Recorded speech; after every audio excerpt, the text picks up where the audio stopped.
নমস্কার, আমার একটা নতুন ব্লগে তোমাদের সকলকে স্বাগত। নবদ্বীপ ধাম, নবদ্বীপ এক মহাধাম। চলো ঘুরে আসি আমার ব্লগের মাধ্যমে নবদ্বীপের বিশেষ কিছু কয়েকটি বাছাই করা জায়গা এবং বাছাই করা। নবদ্বীপ মানে শ্রী চৈতন্য মহাপ্রভুর জন্মভিটে। নবদ্বীপ এক মহাধাম, এক মহাতীর্থক্ষেত্র। কয়েকটি বাছাই করা জায়গার ভিডিও নিয়ে আসছি আমার এই ব্লগে। সকলে ব্লগটি কন্টিনিউ করো।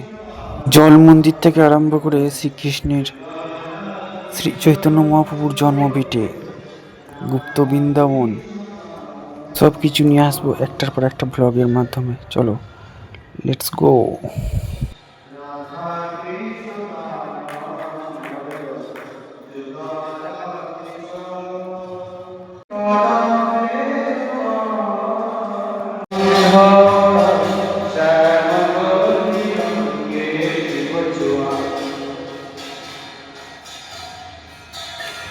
এটা হলো মন্দিরের অন্তর্দৃশ্য।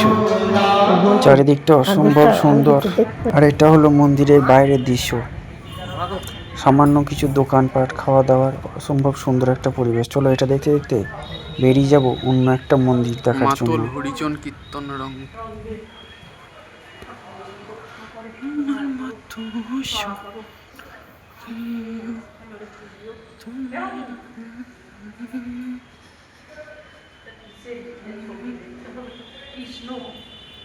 সবই রাধা কৃষ্ণ, গৌরনীতাই হবে। এবারে দেখাবো নবদ্বীপেরই একটা অন্য মন্দির, জল মন্দির। জলের মাঝে ভিউটা আলাদা। সুন্দর সুন্দর সুন্দর কয়েকটি হরিণ।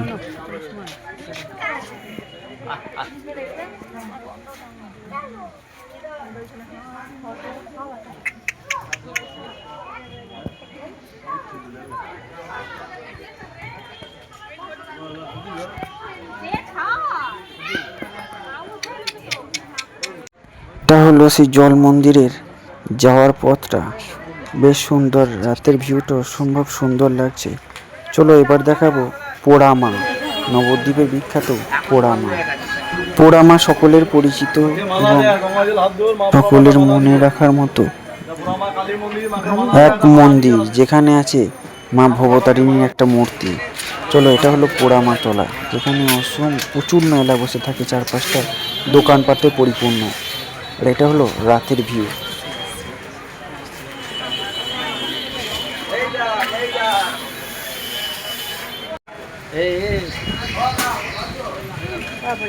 আর এবার দেখাবো পোড়ামাতলায় মা ভবতারিণীর মূর্তিটা। জয় মা ভবতারিণী।